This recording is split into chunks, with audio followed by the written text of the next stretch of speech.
Hello, everyone. My name is Fred. My name really is Frederick, but my nickname is Fred. And I actually became Freddie B. So I just want to actually explain the story about how I actually became Freddie B because this is where it shifted for me. 20, I was maybe 17, and you know, let me rewind it a little back because it makes more sense for me. I was actually, have a good friend named Kathleen, Kathleen Putter. And this woman is just amazing as far as, the way she pulls the truth out of me. It's a difference when you're speaking to somebody and you want to be honest with this person. Like, fuck it, let's just be honest, right? So she just has this way just to, I mean, I'm a truthful person regardless, but I'm like, well, she say she want to know who I am, so I ain't never been afraid to show who I am. You know what I'm saying? So anyway, she sent me this video of some kid, or this man named I can't think of the name off the top of my head, Kasuda or something. You feel me? And it's so odd because I seen a video of him on Facebook of some brick. I just I didn't care about the video. I didn't watch it. No disrespect. I just at that time I wasn't ready to receive the energy. My frequency was very low, my vibration at that time. So so I got all these people telling me to reach out, to this guy and stuff like that. And I'm gonna be honest, I'm just not into that type of stuff. You feel me? I'm just not, what I'm saying. But Kathy, so I get an email today, and Kathy was like, "Yo, I want you to watch this video. I think it'd be amazing." And I think she actually even told me this. Dang, that's probably fire. I think she actually told me to talk to this kid before. And anyway, so I watched the video. It's Kathy. You feel me? Like anything Kathy, requests, I got her. You feel me? That's my girl. I love Kathy. And not just because of me and her agreement. It's way deeper than me and Kathy agreement. The agreement is just her heart. That was her heart right there. Me and Kathy thing is our communication. It's like if somebody asks who I want to talk to, I'm Kathy gonna be in that top 5. You know what I'm saying?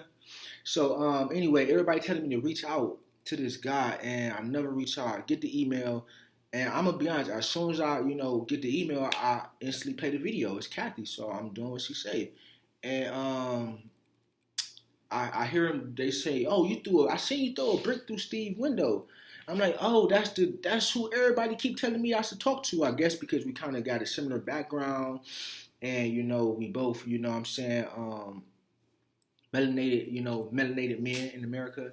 So I guess that's what they, I don't know. I guess they just seen some type of relation in our story.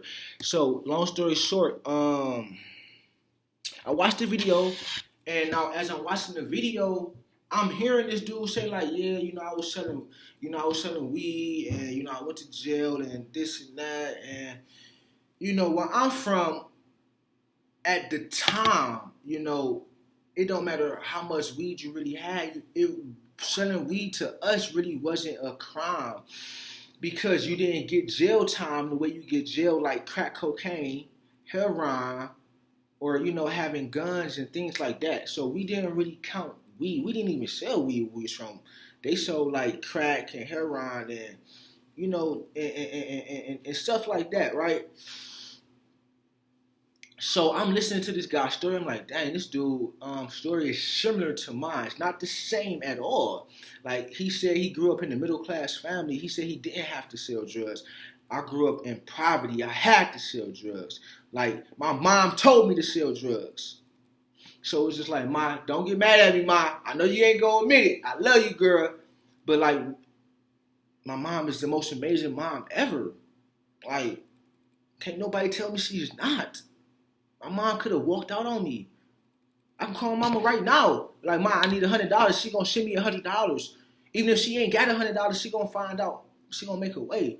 So can't nobody never tell me nothing about my mama. I'm just an honest person. And me watching the video made me realize I can be more honest because this dude telling me that he found his truth. Like my mom told me the truth shall set you free.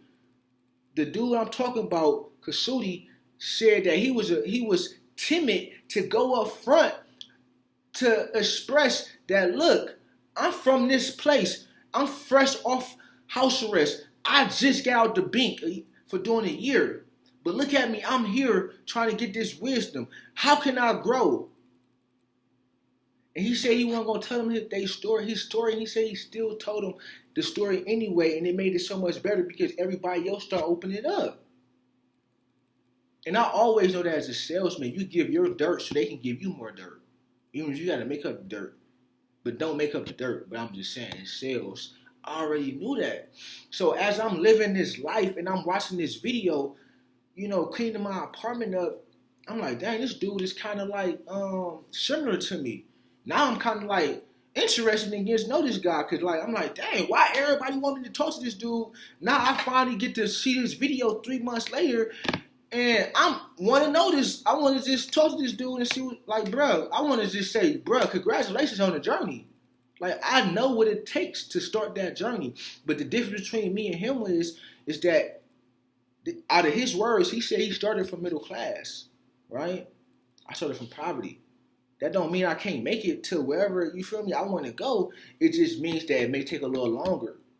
Because the things that I seen and done was not of a middle class. I wasn't just a hustler. I was a gangster. I done gangster things. I never killed nobody. I never shot nobody. I did a lot of gangster stuff. So at the end of the day, it's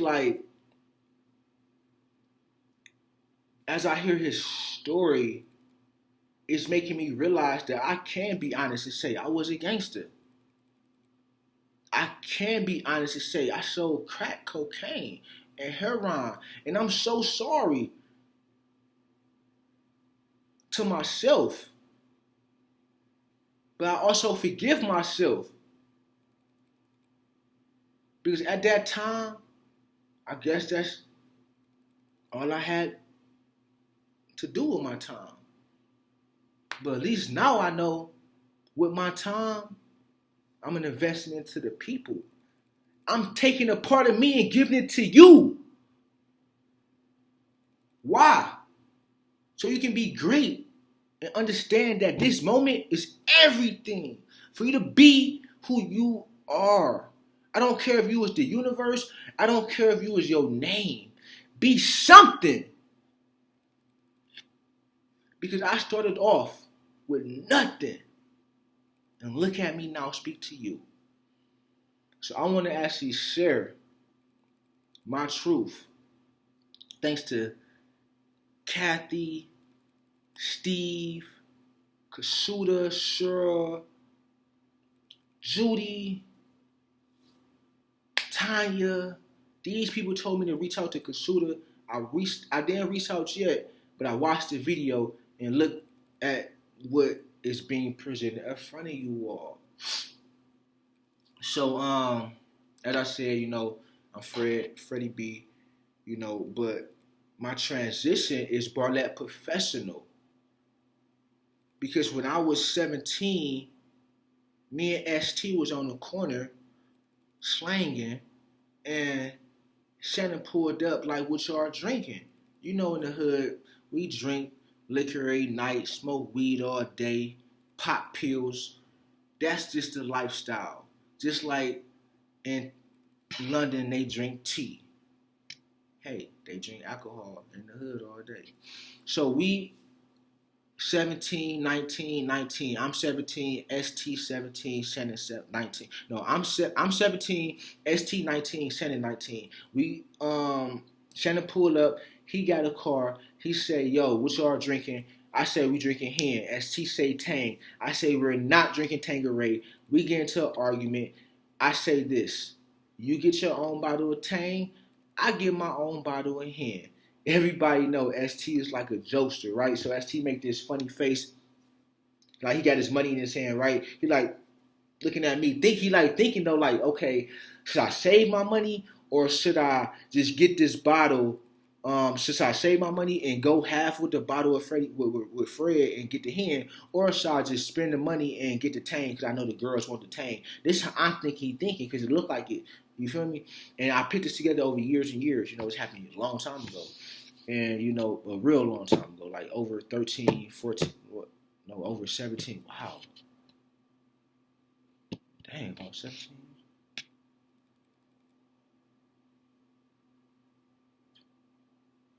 Yeah, dang. That happened about 13 years ago. So, now he say, okay, so so basically, I say I'm not getting the Tangeray. I'm cool. After that, he say this. Actually, I never talked to him again in my life. That was like one of my best friends. That was our last conversation. Like, mm, dang, that just messed me up. Mm. All right, my bad, man. I just had a moment. I just want to give a moment of silence to ST and all my fallen soldiers. All right, I love y'all, man. ST, millions of people gonna see this. I promise you, bro. So, that was the last time I ever seen ST again. And cause I don't go to funerals for real. So what happened was is that night when we found out ST died, I ended up walking around the corner because we was at the Goonies house. Everybody know the Goonies house. That's where it's not supposed to be a trap house, but it's a trap house. But it's not the trap house because it's Mama house, but it's the Goonies house. If you know, right? So long story short, we like no, actually, long story short, I'm walk around the corner. As I walk around the corner, I realize like this shit is not finna stop. Like, what's not finna stop? My friends dying. Like everybody keep getting shot. Everybody keep getting murked. Freaking, I think dude said he probably knew like 15 or something. I don't know how many people. I know hundreds of black males that's dead, all by a gun. So it just was like start messing with my brain because my mom used to tell me like, look, either you're gonna end up dead or you're gonna end up in jail. My mom used to, and I just kept seeing freaking friends like just die, and then like I already was in rehab before that. I was like in rehab at 15 for selling drugs, and so I already had a certain thought process, right? In rehab, I'm 15 years old in rehab, so I was in new direction. They was programming my brain. I didn't realize that they was programming me to think different than my friends. Like they was programming me to think different than my drug dealing friends.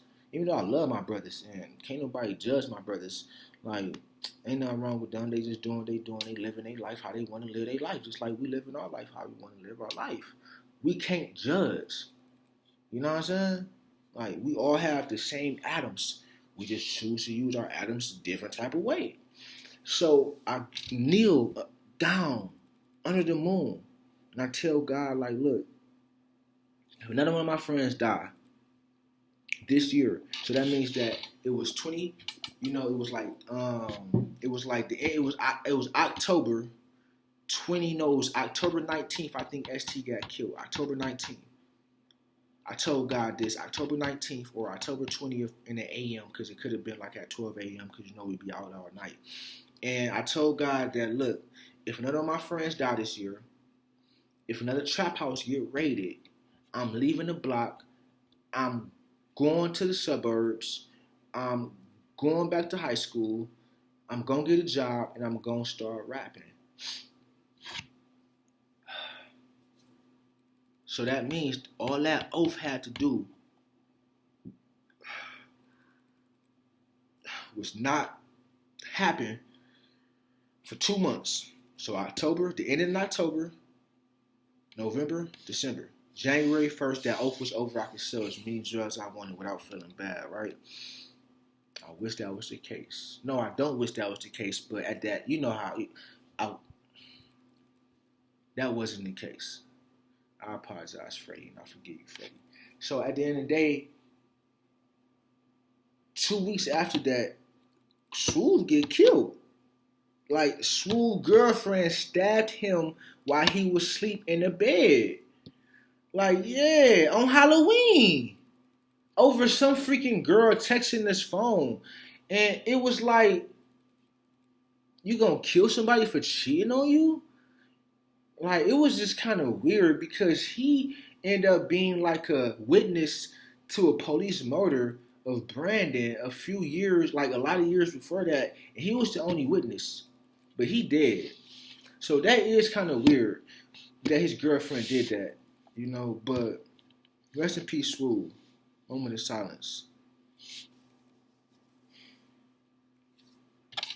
Millions of people gonna see this, Swoop. So like, Swoop had that fire too, though. But no, I'm sorry, bro. But Swoop was hard though. He used to have a little whip, man. I used to admire Swoop, man. I just had to give a moment to Courtney, man. That man, Courtney, miss you, bro. You was hard, bro. I ain't never seen nobody do it like you. You was quiet, bro, but you was getting that pay, bro. You look good doing it, bro. That was a moment of silence, man. And I may have more than one audience. It's okay if we can come together. So this particular day, what happened is I said, you know what? This don't count. I'm like, this wasn't gang related. This was his girlfriend. I'm like, this don't count. So I stayed on the block the whole week. Like the whole week, I'm trapping. I'm getting it in, going. I got like I'm banging quarters. I'm banging like 3 quarters a day, if you know what I mean. I'm banging quarter, all off fiends, just straight plays, just serving. So the block is hot. You know, I'm running from police all week. But if you know, like I know, like when you from the hood and you like a criminal, it's like cops and robbers. Like it's like a role play. You know what I'm saying? It's just like the cops know the cops know the criminals know the cops. So y'all have this like it's not a friendly competition. It's like it's like an enemy competition, right? It's like it's like basically you talk shit before you run from the police, or they talk shit before they try to catch us. You know, or sometimes they just let us go, they just pull up, talk shit, then ride off. You know what I'm saying? Because they really can't fuck with us unless they get a call. Or like if somebody say, oh, I think they doing some criminal activity. Or if they see some criminal activity, they can't just fuck with us just because they know we selling drugs. They got to catch us in the act of selling drugs, or somebody got to snitch on us, right? So, you know, police pull up like, oh, Mr. Cody, you know you ain't supposed to be outside. Your mama told, like, man, shut up. What y'all want? Is you gonna help us solve the murders? No, I'm not helping y'all solve nothing. And they, all right, keep selling drugs. That's like a courtesy. That's like them leaving us alone. They like, okay, they lost a lot of their friends died recently, so we gonna let them sell drugs in peace and let them get their revenge, do what they do, whatever. Let them do the job for whatever, you know. So that was like they condolences to us. I feel like at that time, you know, because they didn't fuck with us for, you know, at least that cop. You know, it's certain cops that patrol the neighborhood. So this was 4230. This like our arch enemy. Like I been beefing with the same police officer since I've been 11 years old. So my first time in handcuffs, I was 11. The last time I was 25 by the same cop in that area, at least. You know what I'm saying? This is weird. Verdell. What's up, Verdell? Pig. No, I'm a better person, Verdell. I'm good. Pig. You know you set me up, Verdell. But anyway, they did set me up, man. Them cops they dirty. They literally just imagine at 16 years old getting pulled over by the police. They can't find the drugs because we swallowed the drugs. Then they put you in the back of the police car. You and your best friend. They put me and Lil B in the car. And then, you know, Lil B be talking. Y'all know Lil B be talking stuff, right? So Lil B hollered at the police. I'm like, Lil B, chill out, man. We in the back of the police car. What they do? They slam on the brakes. What happens? Our head go to the wall. Boom. We bang into the wall. You feel me? We ain't do nothing. We ain't got no. Well, we had drugs. They couldn't find the drugs. The drugs was inside of our stomach because we swallowed it. So they supposed to let us go so we can throw the drugs up and finish doing what we doing. No, they literally was patrolling the enemy neighborhood. They literally went to like Harvard. They went to Harvard Deli, went to Bullet Head House. They doing all of these freaking and uncharted. We're not supposed to be in this territory. They literally dropped us off in this territory and made us walk home. Like, so now we got to walk from Harvard. Luckily, they dropped us off on Edgewood. We see Latia. Latia, hey, give us some milk. Latia, I swear to God, Latia is the homie. Literally, Latia go grab two big glasses of milk, pull me and Lil B up. Me and Lil B, we chug the milk. And literally make ourselves throw up. We throwing up crack cocaine. We see Raynard. We flag Raynard down. He come back, pick us up. We see a fiend. We sell the work. Literally, that was that. So that's the type of environment and type of hostile, stuff the police used to do to me. That's just one story. So the night ST get killed, I say, all right, ST, you get your hand, and I get my tang. ST make that funny face, and we split up. I never see him again. So we on the porch, me, Mark, Justin, and we hear gunshots. Flow, flow, flow, flow. And I'm from the hood, so hearing gunshots is super normal. I'm like, this is some gunshots, whatever, who cares? And I didn't know it was my friend getting shot, though, because we hear gunshots every day. It's normal. We even do the gunshots. So now, Shannon calling me.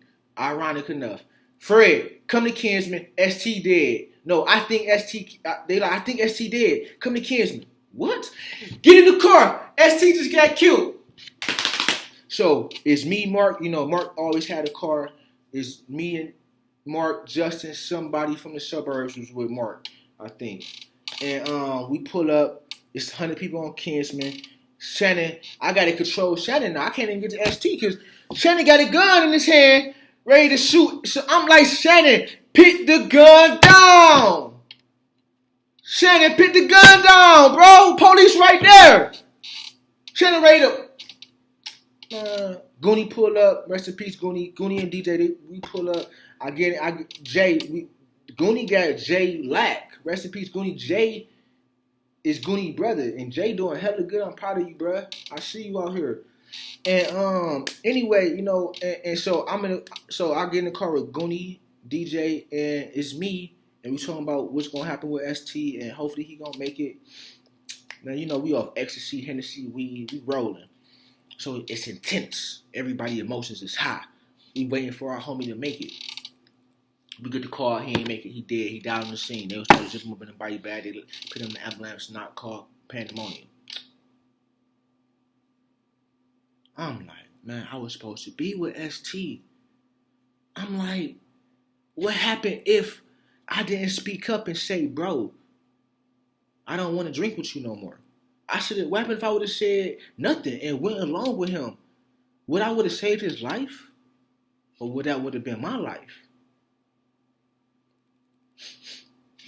We'll never know. So I walked around the corner after finding out my best friend was dead.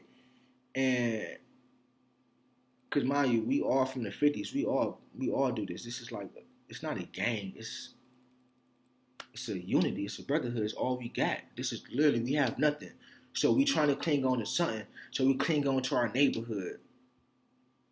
So I walk around the corner and I just see the sun. It's probably a full moon. I don't know. If somebody want to check the date, it was like 2007 Halloween. If that was a full moon, I'm not sure. So I kneel down under the moon and I tell God, if none of my friends die this year, I'm going to quit selling drugs. I'm going to go to school.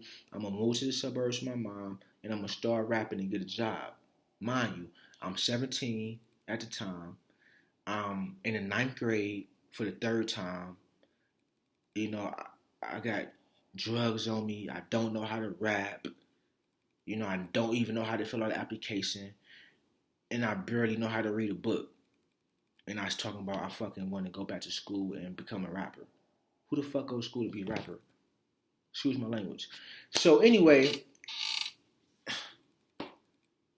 2 weeks after I say that, Swoop get killed. Yeah, they killed Swoop.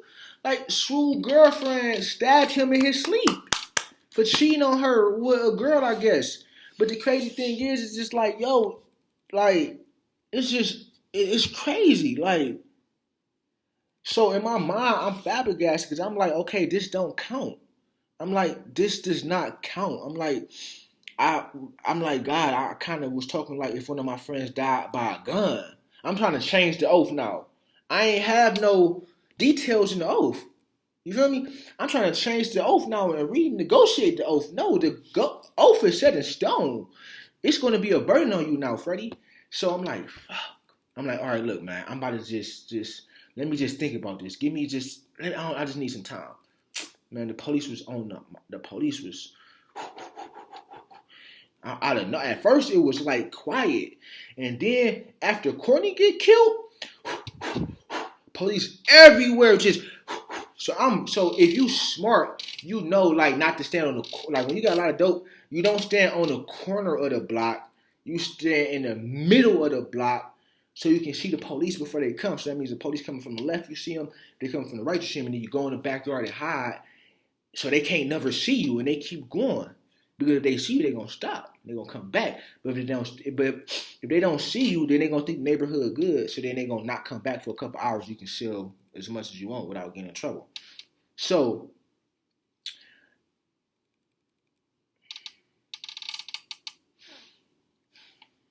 as I'm commuting and trafficking, I realized I'm like, you know what? It's too hot. I'm tired.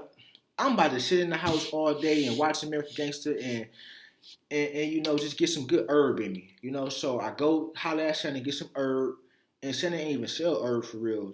Shannon Shannon either got a girl, some work, try the job. I think he had a job for like a day or something and quit that job at the grocery store.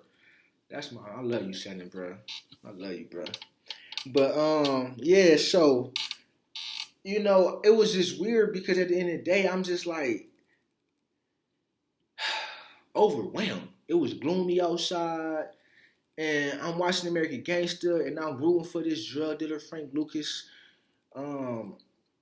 being played by Denzel Washington, and I'm like, yeah, I'm about to be just like that. I'm about to make all this money tomorrow. I'm going to the hood and get this paper. I'm about to go wholesale.